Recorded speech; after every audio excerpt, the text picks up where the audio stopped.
आप सभी को प्रेमपूर्ण प्रणाम। आज हम अपनी बेटी रचना के स्वर्णिम बचपन के बारे में कुछ बताना चाहती हूँ, कुछ झलकियाँ प्रस्तुत करना चाहती हूँ। आप लोग उसे गौर से सुने। सिंगरौली ज़िले में एक बैढ़न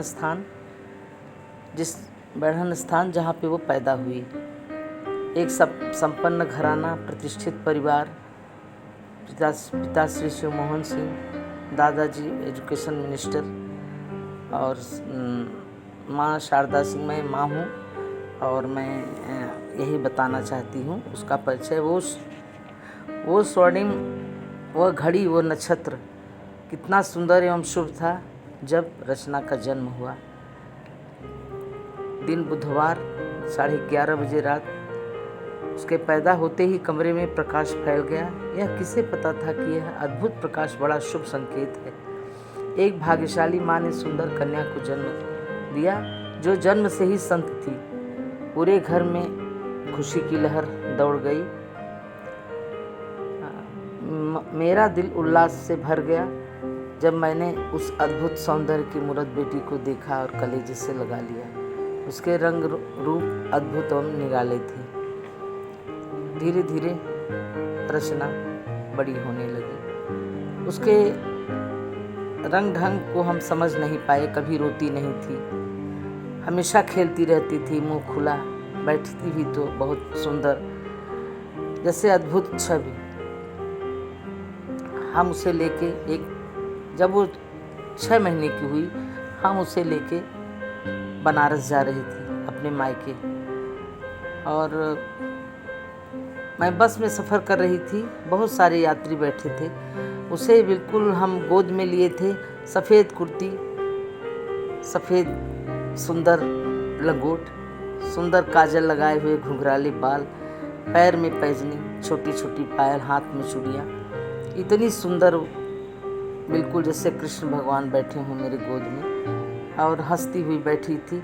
सारे यात्री बोलते थे कि ये बहुत सुंदर बच्चा है, बेटा है कि बेटी। मैं बोलती थी बेटी है। अरे थोड़ा मैं खिला लूँ, दे देती थी खिला लो। इतनी अद्भुत सुंदरता की बेटी, उसके निराले ही रंग रूप थे। धीरे धीरे वो बड़ी होने लगी। बहुत सीधी सादी थी, लेकिन उसे दीन दुनिया से कोई मतलब नहीं था। हमेशा मुँह खुला, जैसे कोई तलाश थी उसकी आंखों में। हम नहीं समझ पाए। कभी दूध नहीं हमने मांगना, कभी रोना नहीं। लेकिन जैसे जैसे बड़ी होने लगी, उसके खाने पीने में सिर्फ वो दूध, दही, मक्खन की बहुत प्रेमी, बहुत प्यार से वो मक्खन बहुत खाती थी और दूध खूब पीती थी। अच्छी हेल्दी स्वस्थ थी। थोड़ी थोड़ी बड़ी जैसे जैसे होने लगी, वैसे वैसे उसकी थोड़ी जिद्दी स्वभाव की, और बहुत डिटर्मिनेशन, जो कह देना वो ही करना। ऐसा करके धीरे धीरे हमने उसका स्कूल में दाखिला करा दिया। बस जाती थी वहाँ और खा के सो जाती थी, फिर उठती थी, बैग लेके घर आ जाती थी। बहुत निराली, किसी चीज़ में कोई इंटरेस्ट नहीं, कुछ नहीं, बस मेरा आंचल पकड़े रहना, हर पल मेरे साथ साथ रहना। सबसे पहले हम जब वो 12 वर्ष की हुई, हम उसको लेके मथुरा गए, बाबा जय गुरुदेव के आश्रम में। वहीं से इसकी आध्यात्मिक जर्नी शुरू हुई। बहुत छोटी बच्ची थी, लेकिन बहुत आत्मविश्वास, बहुत डिटर्मिनेशन, जो कहना वही करना।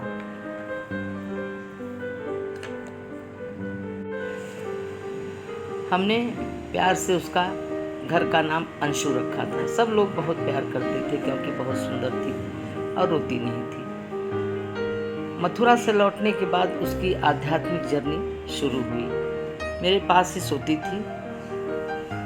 मेरी नींद जब खुलती थी रात में, तो मैं देखती थी ये बैठ के ध्यान कर रही है। मुझे बड़ा आश्चर्य होता था कि अरे मैं नहीं कर रही हूँ, ये छोटी बच्ची ध्यान कर रही है। तब से इसकी तपस्या चालू। धीरे धीरे ये पढ़ती भी रही। धीरे पढ़ाई में कोई खास इंटरेस्ट नहीं था, फिर भी पूरा पोस्ट ग्रेजुएट हुई, पढ़ी लिखी, और इसकी साथों साथ जर्नी आध्यात्म की शुरू हुई। और धीरे धीरे तपस्या करते करते बाल ब्रह्मचारिणी कुंवारी ये कहाँ पहुँच गई। बहुत अथक परिश्रम, अथक तपस्या करते करते आज सदगुरु के पोस्ट तक पहुंच गई। दुनिया फूल माला चढ़ा रही है, हम देख देख निहाल हो रहे हैं। अब धीरे धीरे समय बीतता गया, अंशु बड़ी होने लगी, किशोरावस्था में पहुंच गई। उसके अद्भुत निराले व्यवहार को कभी कभी हमें लगता भी था कि कितनी जिद्दी है, बात नहीं मानती। कहीं शादी ब्याह फंक्शन पार्टी कभी कहीं नहीं जाना। मैं परेशान हो जाती थी, चलो बेटा चलो बेटा चलो, सब और बच्चे जा रहे हैं तुम भी चलो।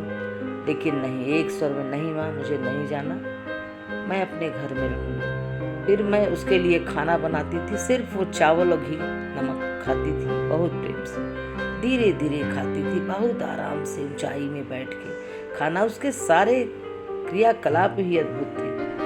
फिर भी मैं नहीं समझ पाई। कभी कभी मैं सोचती थी कितनी जिद्दी है बच्ची है, क्या बताएं, मेरी बात नहीं मानती थी, जो कहती थी वही करती थी। किशोरावस्था, धीरे धीरे किशोरावस्था में पढ़ते लिखते ऐसे ही किसी चीज़ में उसका इंटरेस्ट नहीं। मेरी बहुत सेवा लेकिन करती थी। मैं कहीं से भी आती थी, वो घर में रहती थी, तुरंत बोलती थी मम्मी लेट जाओ, मैं तुम्हारा पैर धो देती हूँ। उसकी बहुत छोटी थी, 12-15 साल की, 14 साल के बच्चे कितने छोटे, उन्हें कहाँ दिमाग, लेकिन वो छोटे छोटे हाथों से लेके आती थी, थाली में पानी मुझे लिटा देती थी, मेरा पैर धोती थी, लगाती थी क्रीम। वह बहुत क्रांतिकारी थी, जो कहती थी वही करती थी, और जो हर व्यक्ति करता, जो हर लड़कियां करती थी, वो उससे डिफरेंट अलग ही बोलती थी।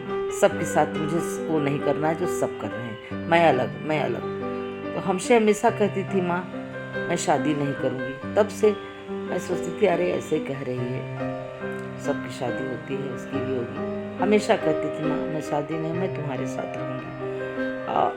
इसके साथ साथ जैसे जैसे वो बड़ी होती गई, उसके अंदर इतनी सेवा भावना थी कि उसकी सेवा भावना से शायद सबके सारे बुजुर्गों की सेवा उसने घर में किया। अपने दादाजी की, अपने बड़े दादाजी की, अपने दादी की, सबकी उसने, अपने नाना जी की, सबकी सेवा करके सबके सेवा का इतना आशीर्वाद उस बच्ची ने लिया कि देश दुनिया छूट गया उससे। और वो इतने सुंदर परम